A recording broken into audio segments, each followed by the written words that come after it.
your sisters in order from your favorite to least favorite. There goes the shot. Oh. Well, Kyle's definitely last. Okay. Kathy's definitely first. Well, the logical answer would be, well, obviously Kyle. You were embarrassed. I was hurt. I was embarrassed. Okay. That's really a friend. What's up, guys? Welcome back to my channel. So I'm here today to talk about The Real Housewives of Beverly Hills, Season 14, Episode 1, Grace Time is Over. Now, first and foremost, Dorit is really coming in and having a bit of a renaissance, it seems. Over the past couple seasons, people online have been like, oh, I miss activated Dorit. What is Dorit even bringing to the show anymore? Just a lot of speculation about Dorit and where she stands, essentially. But she's coming in strong. She's really bringing everything to the table. Like, she was the subject of damn near every conversation that took place. Aside from a few small throwaway scenes, she was in every scene. So she's coming in strong, and the viewers seem to appreciate that. And the episode itself starts off with this fun, luxurious opening. We have this pop music playing and these clips of people going shopping and just enjoying their life in Beverly Hills, essentially. Very lighthearted, California girl, West Coast kind of vibes, and I really liked that. I'm happy now, I figured out, don't need nothing else, don't have a doubt, I scream and shout. And it seems as though we had a lot of that in this episode. We always have shit like that, but it seems like there's a lot more in this episode in particular, and I really liked that. Some of them worked a bit better than others though.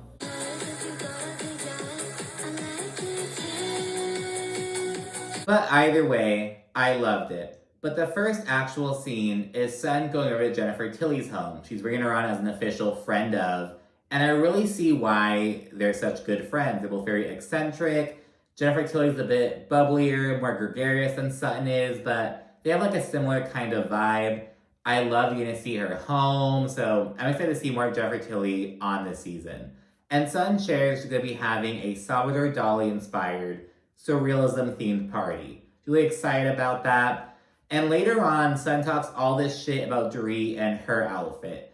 It was admittedly a bit more like futurism kind of themed, but it's like, okay, like surrealism is all about like, like the subconscious mind, like abstract shit and whatnot. And it's like, I mean, Dorit wasn't that far off. Like, here you are, Sutton, throwing this lavish ass party with just this kind of piss poor costume. Like, I have these jackalope antlers. Like, first of all, Kyle came in the exact same fucking shit, and you're the hostess. Like, you're supposed to bring it. You know what I mean? So, I don't know. I don't think Dorit missed the mark or anything, but Sutton sure as hell does. But anyways, she then shares that Kyle is going through a lot lately. And in retrospect, she realizes that she hasn't been a good friend to Kyle. So after a reunion, they met up and reconciled. So that's good to hear. And we then see Erica and Dorit go furniture shopping because Erica's finally ready to basically ditch the last of her furniture from Tom. She's like, this furniture I have is from Tom's home. I spent 20 years in that mansion, and she wants to just finally have a fresh new start. So that's why they're meeting up right now. And within minutes of arriving, Dorit shares that she and PK have decided to separate. And Erica is shocked by this. Dorit also acknowledges that's kind of ironic that she's owing up to Erica about this because she hasn't told anyone yet. She hasn't announced it or anything. She's just opening up to Erica, woman to woman, friend to friend. And it's ironic because at BravoCon, Erica was asked, which Bravo celebrity do you foresee going through Splitsville next? And she said Dorit and PK. Well, now it's happening. But despite that, Erica seems very upset by this news. And Dorit explains that they've had a rough couple of years, and she also points out that PK has a drinking problem that made everything a lot more toxic. He's always been a drinker, she says, but it's just gotten kind of out of control lately. And as a result, their little fights would turn into like big old blow-ups. It was just not a really good dynamic, she says.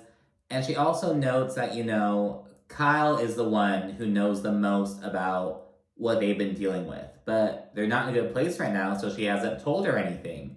And at that point, Erica's like, well, look, I'm gonna see Kyle right after this. What do you want me to say? Like, how do you want me to, handle that, basically?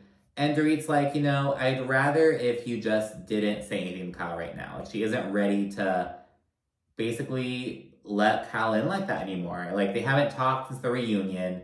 Before the reunion, it had been a month before they talked again. Like, they have a really big rift right now. We then check in with Kyle, who notes that both Mauricio and her daughter Alexia both moved out recently, so she's kind of adjusting to her new normal, if you will. Erica then pulls up and shares that she had just seen Dorit. And Kyle explains that she's really upset with Dorit because at the reunion, she read a private text message between them. Not at the actual reunion couch, it was more like a behind the scenes kind of thing. She was talking to Erica actually. It's because Kyle had texted Dorit saying, hey, I know we have some issues going on, but I would prefer it if we didn't talk about it here. Like, kind of trying to silence Dorit, she felt. And Dorit sharing that made Kyle feel like she was trying to publicly embarrass her. She's like, what kind of friend are you to be reading my text on camera? Like, what the fuck? But the thing is, Kyle, you're trying to silence Dorit, and Dorit is over your shit. And she's proving it. Like, I don't know. I don't think it was that bad for Dorit to share that, to be honest. And again, it wasn't like at the actual reunion. It was like behind the scenes kind of thing, but it was still on camera. So I understand why Kyle's upset about that. I just don't think it was that big of a deal for Dorit to do, to be honest. And Erica speculates that the rift began 2 seasons prior when Kyle and Catherine were going at it. Because Kyle felt as though Dorit wasn't having her back, and because of that, Dorit feels as though Kyle has been punishing her. And part of this punishment is Kyle basically accusing Dorit of over-exaggerating their friendship. She did this on Amazon Live. And in turn, Kyle says that everything she did was a response. And she also says the final nail in the coffin happened at BravoCon. Because Dorit got a question like, oh, rank the Richard sisters from your favorite to least favorite. And she decided to skip the question by taking a shot instead. But Kyle, who was right next to her, like, kind of took the shot away from her and spilled on Dorit, kind of like, bitch, answer the question. And it's like, what, you want her to, like, you know, put one of your sisters down and to elevate you? Like, you should know where you stand with Dorit, but Kyle wanted to hear that fucking answer. After Kyle pulled that move, Dorit was like, well, obviously Kyle's last now, Kathy's first, like, kind of ha-ha, it was all kind of funny. And Kyle's like, obviously I should be first. Like, what kind of friend does that? And it's like, dude, is it that fucking serious? You knew it was a fucking joke. Like, you want her to, like, elevate you and put one of your sisters down? Like, Dorit was trying to, like, play it smart. Like, I'm not answering that. I'm not getting involved in that sister drama. I've already learned not to get involved in that shit because Kyle shut her down at the reunion 2 years ago. So it's like, let me just stay the fuck out of this. But Kyle is upset that Dorit didn't name her as her favorite Richard sister, it seems. Like, okay, like, it's not that fucking serious, but okay, Kyle, but apparently that was Kyle's breaking point. And both Kyle and Dorit feel as though the other has changed. Erica says there's a lot of miscommunication going on, but in Dorit's eyes, it's more manipulation. We then check in with Garcelle. She's over in Atlanta working. Her son Oliver visits, and people online are like, okay, it's the same old shit with Garcelle. Like, she's out working, doing her thing. And on the one hand, it's kind of cool to see someone still be so active in the industry, you know what I mean? But on the other hand, it's like, okay, like, what else do we have going on, basically? But anyways, Garcelle reflects on how when she was in the industry in her 20s, people were like, oh, you know, by the time you're 40, you know, work stops, Hollywood throws women away, like, it's hard to get work at that point. And Garcelle's like, I'm in my 50s working more than I ever have before. Like, I'm doing the damn thing. So she kind of reflects on how far she's come and, like, her success, essentially. So we see that. And at this point, Dorit and PK publicly announce their separation. And Garcelle, of course, while she's reading it, she's like, oh my gosh, of course it's Dorit. It's so long-winded. And it's like, it really isn't. I've seen some long-ass separation posts, some long-ass apology posts, some long-ass fucking rants. It really wasn't anything, like, super long. But of course, Garcelle has to fucking get those jabs in. People are like, don't be upset when Dorit starts coming for you again, Garcelle. Like, oh my god. But yeah, she's had to get the little jab in. We see everyone else react to the news, and we also see Dorit lighting up a cigarette in her car, and it's like, oh my goodness. People online are like, I love seeing housewives smoke. It's just like, when they're in that mindset, just like, I don't give a fuck. I need a fucking light right now. It's just, oh my goodness. But anyways, she's actually heading over to Kathy Hilton's house to open up about the split. And she shares that she and PK haven't told the kids yet and aren't going to. And it's like, your kids are 8 and 10 years old. Like, they're gonna fucking find out eventually. It's like Stacy around Potomac. She's like, you know, I've been separated for a year. Our daughter has no idea. Their 8-year-old daughter. And it's like, what are you doing? Like, you have to tell them. Like, oh my God, it's just, oh my goodness. But she says they can still hang out as a family and be together. Like, you know, not like together in a relationship, but around each other essentially. So they're taking that route. And it's still very fresh, so I get it. But it's like, you have to tell your fucking kids. Like, they're old enough to like deserve to know. I get that it's hard, but like, you're keeping them in the dark. They're gonna find out eventually. You're on this fucking show. Like, oh my goodness. And Dorit says that PK has a sober coach right now and is a full-blown alcoholic. And she adds that PK is very avoidant and they don't have sex. She's kind of talking to Kathy about where their issues lie. But she emphasizes that this decision didn't come out of anger. Like, someone didn't cheat on the other person. There was this big old blow-up fight. They just came together and were like, hey, you know, this isn't working anymore, basically.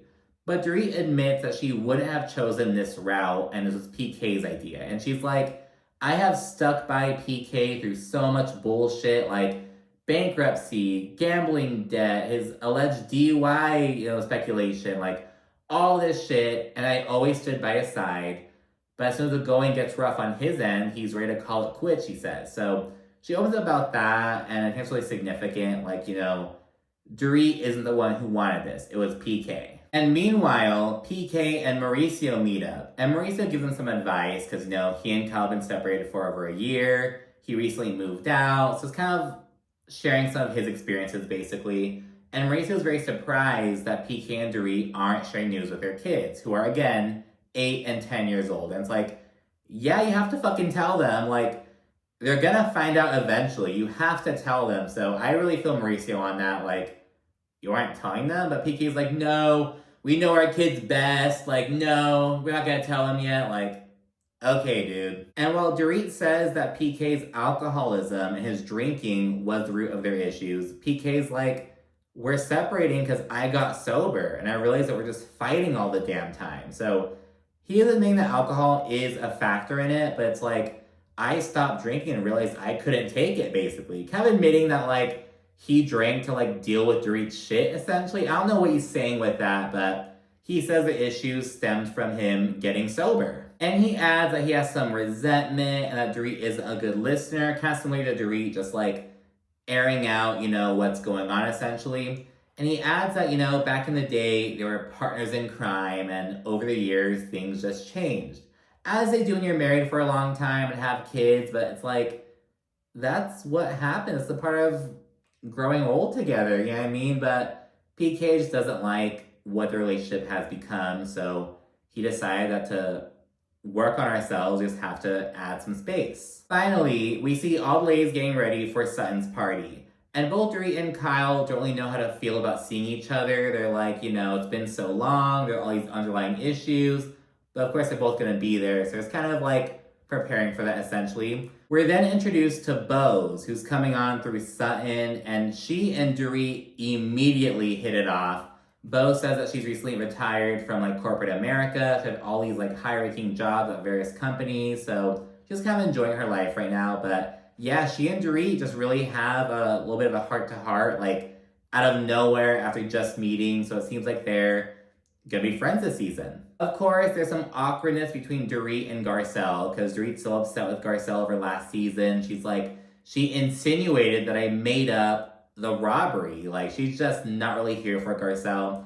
And I feel like Garcelle's kind of purpose on the show is to, like, convey what the viewers are thinking. She's like the voice of the viewers on the show, essentially. So that's why she kind of went harder than most about the whole Dorit robbery situation, because she knew the viewers would have questions about that. And later on, she asked Kyle about Morgan Wade because she knows the viewers are going to want to know about that. So I feel like that's Garcelle's kind of, like, purpose on the show. As far as storylines go, she doesn't bring much, but she brings that, like, She asks the questions the viewers want to hear, I feel. Erica and Kyle arrive, and they sit down with Garcelle. And Garcelle asks, how Kyle's doing with everything. And Kyle coyly talks about Morgan Wade. She's like, I'm not gonna be using her name, but it's like, girl, you had her on all fucking last season. You gave her a tattoo, you're like attached at the hip and shit, but now it's like, oh, I'm not gonna use her name, blah, blah, blah. Like, okay, Kyle, whatever.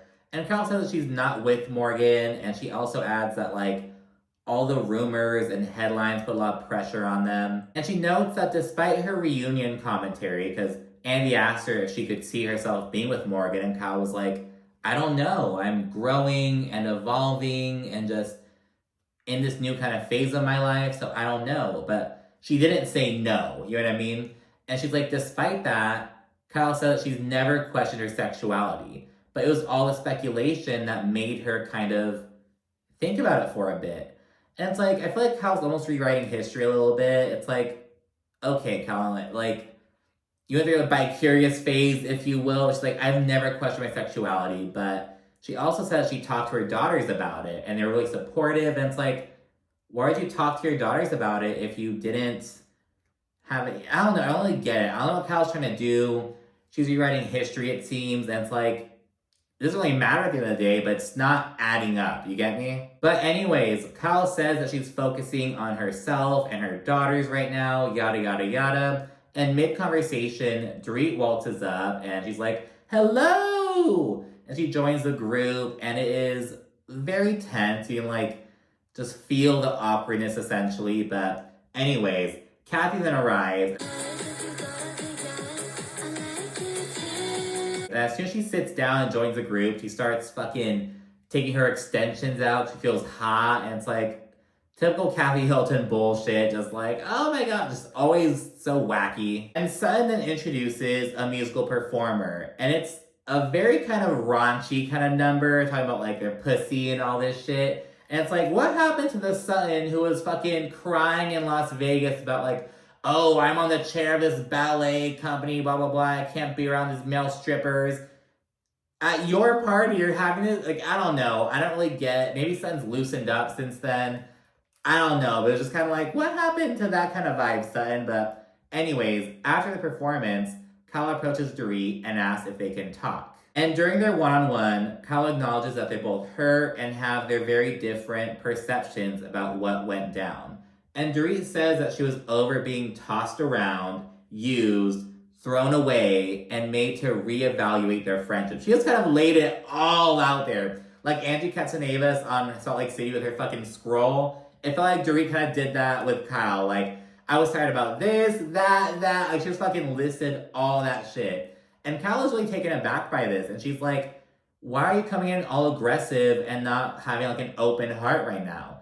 And Dorit's like, I'm just tired of dealing with your bullshit. I'm fed up. Like, that's why I'm laying it all out there. I'm trying to be honest with you. And Kyle's whole thing is like, why are you lingering on these negative things rather than trying to find a path forward? But Dorit's like, this is what I'm talking about. We have to get through the bullshit to find that path forward. We have to put in some work, and this is what it looks like. And Dorit says that she isn't putting up with Kyle's shit anymore, and it's to be continued then. And it was quite a good episode. Again, Dorit was like the star of the whole fucking episode. She's having a renaissance season, it seems, but I'm really enjoying it so far. But let me know what you think down in the comment section. Be sure to like and subscribe as well. And of course, stay tuned for more. Thank you for watching. Bye.